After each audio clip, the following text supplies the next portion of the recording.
Bienvenue à toutes et à tous sur le plateau des ondes clandestines. Et oui, on est toujours là, encore et toujours. Merci de nous écouter très nombreux. Cette fois-ci, cette émission porte sur la civilisation.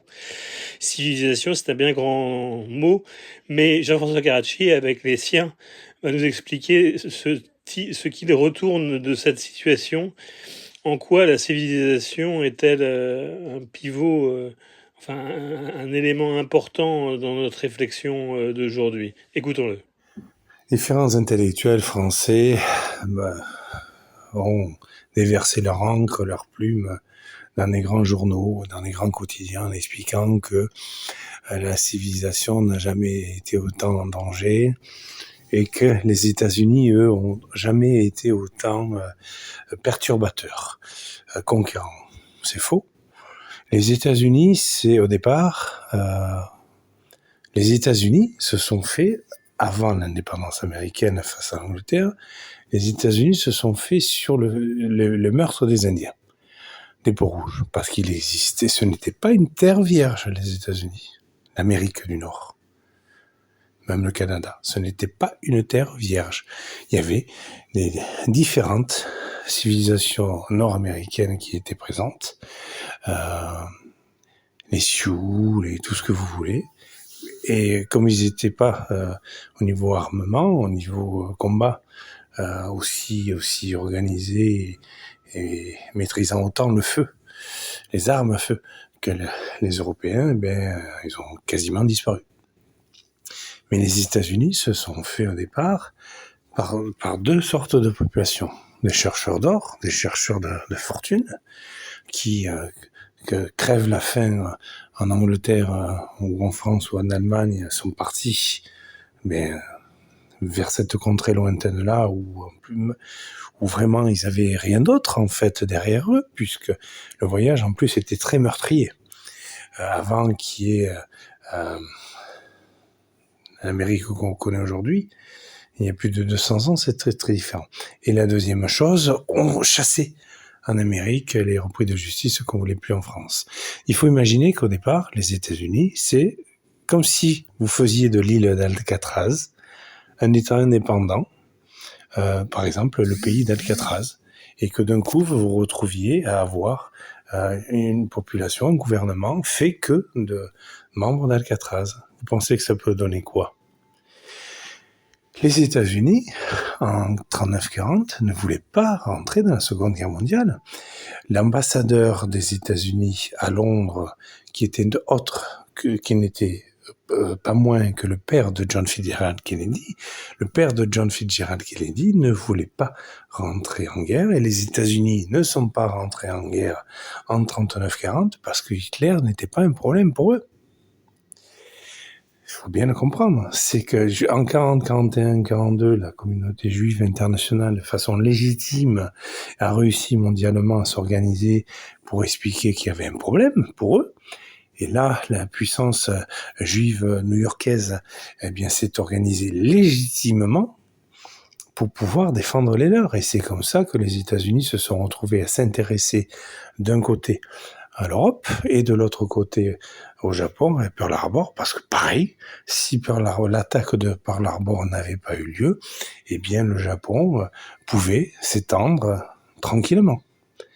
Alors, est-ce que le Pearl Harbor a été organisé par un amiral américain ou laissé faire par un amiral américain pour justifier autre chose par la suite ? Je ne suis pas de ces hommes-là qui expliquent cela. Je sais qu'en temps de paix comme en temps de guerre, il y a des choses surprenantes qui sont faites, qui sont décidées par des hommes de pouvoir ou des hommes sans pouvoir. Des choses magnifiques sont faites, mais aussi des choses déconcertantes, obscures. Il arrive qu'on justifie une action parce qu'elle sera la réponse à une autre action. Bon. Trump a expliqué au monde entier que l'Europe était en danger. Est-ce qu'il a vraiment tort ? Est-ce que vous pensez que les Pakistanais qui décident de tout à Londres, les Turcs qui décident de tout à Berlin, etc., sont forcément les meilleurs amis de l'Europe? Non. L'Empire ottoman se reconstitue clairement, de façon réelle, anthropologique, politique.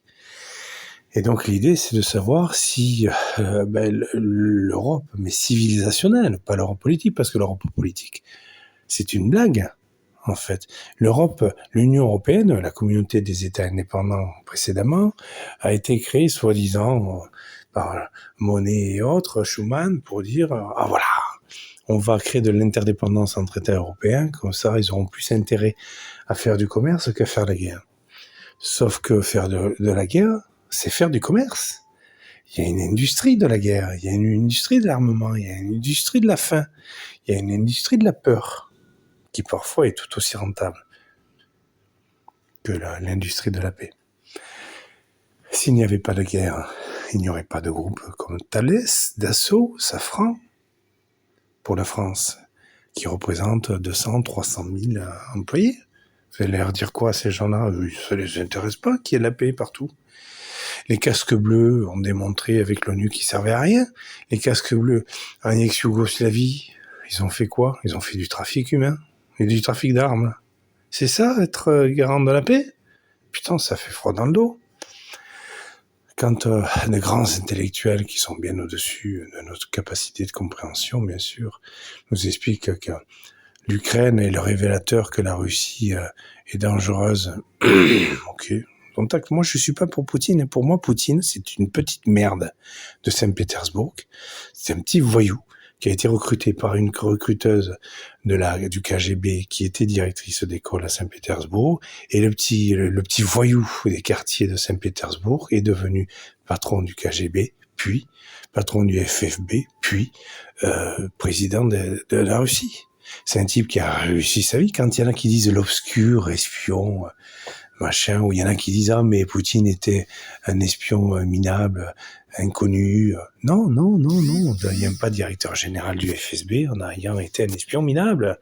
Ça, c'est une débilité de gens qui comprennent pas comment les services secrets fonctionnent. Les services secrets russes, américains, comme français, anglais, italiens, roumains, fonctionnent par caste, par petits groupes. Au sein des services secrets, il y a toujours des petites nomenclatures, des petits entre-soi, des petits clubs. Et ce sont ces petits clubs qui prennent le pouvoir ou qui le perdent en permanence. Et pendant que ces petits clubs, au sein même des services secrets, décident, ils se nomment entre eux, ils se font gagner de l'argent entre eux. Bon. Le problème donc de Trump qui raconte des conneries, c'est que Trump de toute façon a passé sa vie à raconter des conneries. Pourquoi est-ce qu'on devrait être surpris? Après, l'Union européenne, Van der Leyen, je crois qu'à défaut de faire ce qu'elle veut, elle fait ce qu'elle peut. C'est une femme c'est une aristocrate allemande au départ, Van der Leyen. Donc pour cela, j'ai un immense respect pour elle, une immense affection à un aristocrate. Après, la femme a été ministre de la Défense allemande très longtemps, puis maintenant présidente de la Commission européenne. Elle sait comment ça marche.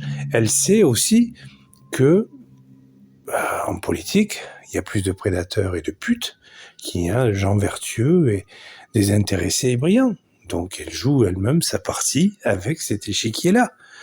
Quand je lis à droite à gauche, Van der Leyen est une connasse, une menteuse, une escroc. Non, moi j'ai rencontré Van der Leyen à Bruxelles. C'est une femme brillante, fine, qui sait qu'en permanence qu'elle a des prédateurs en face d'elle. Donc elle part du principe, non pas qu'elle est devenue une prédatrice, mais qu'elle sait estimer les points de rupture, les rapports de force, les enjeux. Après, expliquer que l'Union européenne, ayant peur de se désintégrer, fait ce qu'il y a de pire. C'est-à-dire se durcit, crée un bouclier démocratique complètement folklorique. C'est normal. On essaye, quand on veut sauver sa peau, différentes choses, différentes méthodes, et puis certaines fonctionnent ou ne fonctionnent pas. Mais aller demander un avis sage aux États-Unis d'un type qui n'a jamais été sage, c'est un peu hasardeux. Les États-Unis aujourd'hui ne sont pas les ennemis ou les amis du monde. C'est juste que ils font comme ils ont toujours fait quand ils sont. Ils passent leur temps encore aujourd'hui d'ailleurs à utiliser l'Amérique latine comme leur leur paillasson, parce qu'en Amérique latine, il y a de l'or, en Guyane par exemple, du pétrole, au Nicaragua ou au Venezuela, il y a la cocaïne. La cocaïne, 10 000 milliards de dollars de chiffre d'affaires par an. Vous imaginez que ça fait bander tous les impuissants du monde, des sommes pareilles. Donc non, le monde d'aujourd'hui n'est pas plus en danger que le monde d'hier. C'est juste que de temps en temps, une hyper-visibilité, un hyper-éclairage nous fait comprendre les choses telles qu'elles ont toujours été et qu'elles seront toujours. Et voilà, le choc des civilisations, c'est terminé pour ce soir. Merci de nous avoir suivis ardemment. Merci à Jean-François Carracci de nous avoir expliqué le sens et la portée de la civilisation. J'espère que ça aura été intéressant pour vous tous et pour vous toutes. Merci de nous avoir donc suivis et à très bientôt pour un autre épisode de la sécurité. Merci.